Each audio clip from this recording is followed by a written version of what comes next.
I'm just a regular guy from Toledo, Ohio, and I work at a car parts store downtown. But what happened to me last month? I can't stop thinking about it. My friend Jake told me I should write it down, maybe post it somewhere online. He said it might help me sleep better. I don't know if that's true, but here I am typing this out at 2 a.m. because I can't sleep anyway. So my grandfather passed away about 3 months ago. His name was Ezra, and he lived alone in this old house on the outskirts of town near the Maumee River. I wasn't super close to him growing up. My dad always said Grandpa was weird, kept to himself mostly. He was a doctor, retired back in the 80s, but he never talked about his work much. When he died, he left me his house in his will. I guess I was his only family left after my parents died in that car accident 5 years ago. The house was built in the 1940s. Nothing fancy, just a 2-story place with a basement and a big backyard that backed up to some woods. It needed work, though. The wallpaper was peeling, the kitchen was outdated, and there was this musty smell everywhere that reminded me of old hospitals. I figured I'd fix it up and maybe sell it later. Real estate in Toledo isn't great, but it was something. I started renovating about 6 weeks ago, weekends mostly, since I worked during the week at AutoZone. The first few weekends were normal stuff: painting, replacing some light fixtures, cleaning out all his old belongings. There were boxes everywhere. Old photos, books, medical journals from his doctor days. Yeah, my grandfather was a doctor back in the day. Specialized in some kind of surgery, I think. The weird stuff started during my 3rd weekend there. I was working on the kitchen, trying to expand the space a bit. My buddy Marcus was helping me that day. He's good with construction work. The pantry was this narrow closet thing built into the wall, and I wanted to tear it out to make room for a bigger refrigerator. Marcus kept joking about how my grandfather probably hid money in the walls or something. When I was removing the shelves, I noticed something strange. The back wall of the pantry seemed different, like it was newer than the rest of the house. The wood didn't match, and there were these small gaps around the edges. I knocked on it, and it sounded hollow. Marcus heard it too and said that was weird. My neighbor, Mrs. Chen, had been bringing me sandwiches while I worked. She's this sweet old lady who lived next door for like 30 years. When I asked her about the pantry, she got this weird look on her face. She paused for a long time, like she was thinking about something. Then she said she remembered my grandfather doing construction work back there maybe 15 years ago. Said he told her he was adding storage space. But she also mentioned how he worked on it mostly at night, which she thought was strange. But here's the thing. I couldn't find any way into that storage space. No door, no opening, nothing. It was just a wall. That bothered me for some reason. I kept thinking about it during the week at work. Even when I was helping customers find car parts, I'd zone out thinking about that wall. The next Saturday, I came back with a crowbar. I know it sounds crazy, but I had to see what was behind that wall. Plus, I was tearing out the pantry anyway, right? Marcus couldn't help that day because his kid had a soccer game, so I was working alone. It took me about an hour to carefully remove the false wall. I had to be quiet because Mrs. Chen was probably listening. She always seemed to know when I was working over there, and behind it, there was a door. Just a regular wooden door with a simple handle. No lock or anything. But the door was painted the same color as the wall, so you couldn't see it unless you were looking for it. I stood there for maybe 10 minutes, just staring at that door. I remember thinking about how my grandfather must have walked through it hundreds of times. What was he doing back there? Why hide it? I opened the door and found a narrow hallway. It was maybe 3 feet wide and led deeper into the house. probably toward the back where the woods started. There was a light switch on the wall, and when I flipped it, fluorescent lights came on. The hallway was clean, too clean, like someone had been maintaining it. The floor was swept, no dust on the walls, nothing. At the end of the hallway was another door. This one was heavier, with a small window in it like you'd see in a hospital. When I looked through the window, I saw what looked like a medical examination room. My mouth went dry. I'm not gonna lie, I was scared. But I was also curious. I mean, this was my house now, right? I had to know what was in there. Maybe my grandfather had a home office where he saw patients or something. That would make sense. The room was maybe 12 feet by 15 feet. In the center was a metal table. Not a normal table. It was clearly designed for medical procedures. There were restraints on the sides, and underneath were drains built into the floor.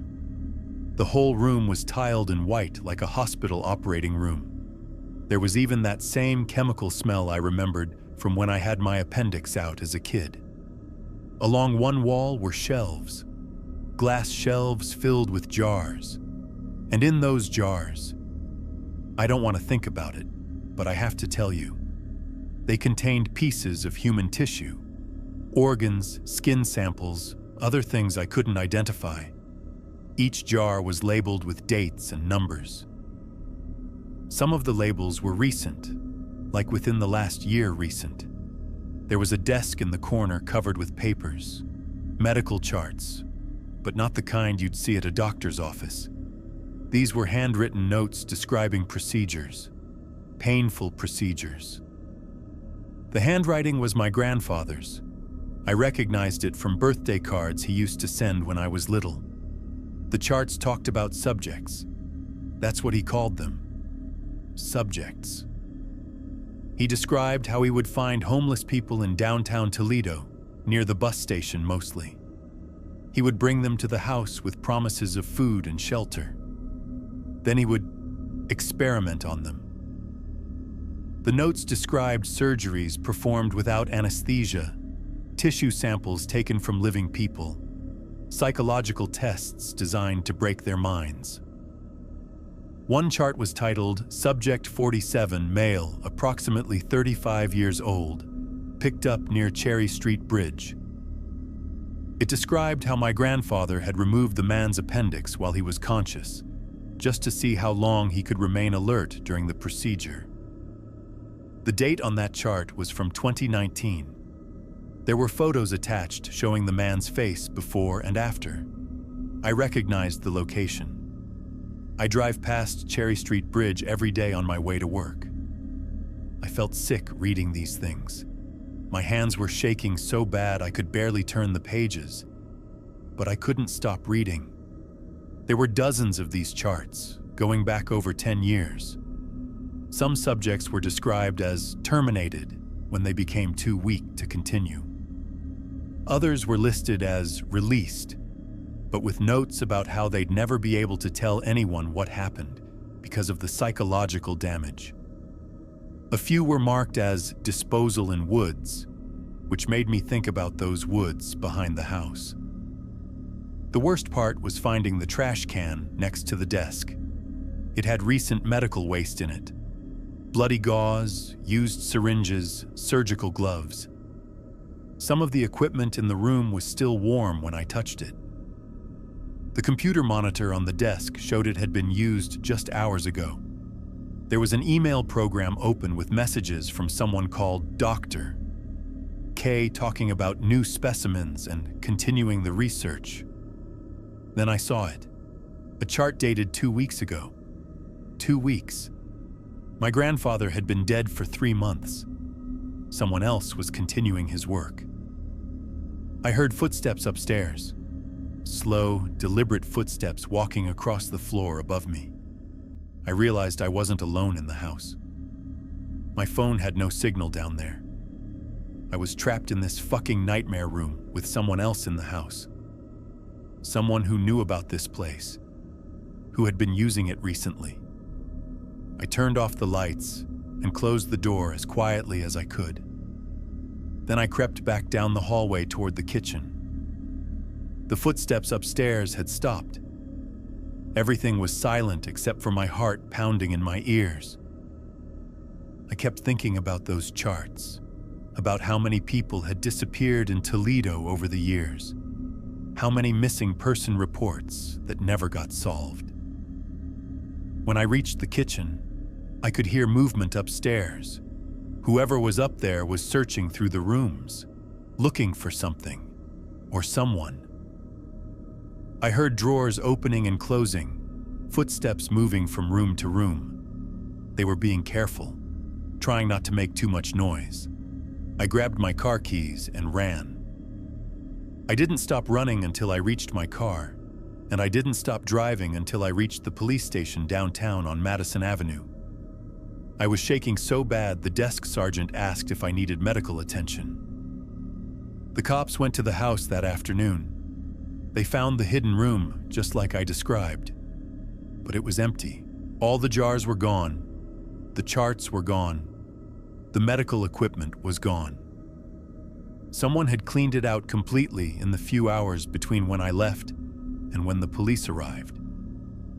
They must have been watching me, waiting for me to leave. They found evidence that people had been held there recently. Hair samples, blood traces, fingerprints, but no bodies. The investigation is still ongoing, but they haven't found whoever was continuing my grandfather's work. Detective Martinez told me they're looking into missing persons reports from the past few years, trying to match them with my grandfather's notes. I never went back to the house. I signed it over to the city and told them to tear it down. I don't care about the money. They did tear it down last week, but not before searching the backyard and those woods. They found things buried back there, things I don't want to think about.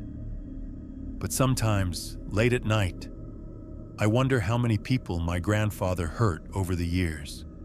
How many homeless people disappeared from Toledo's streets because of him. And I wonder if whoever was helping him is still out there, looking for a new place to continue their work.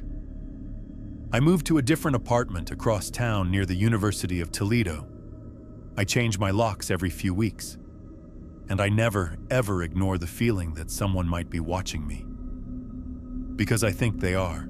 Sometimes I see the same car parked outside my work, or I'll notice someone following me at the grocery store. They're still looking for me, I know it, and now I'm scared they found me.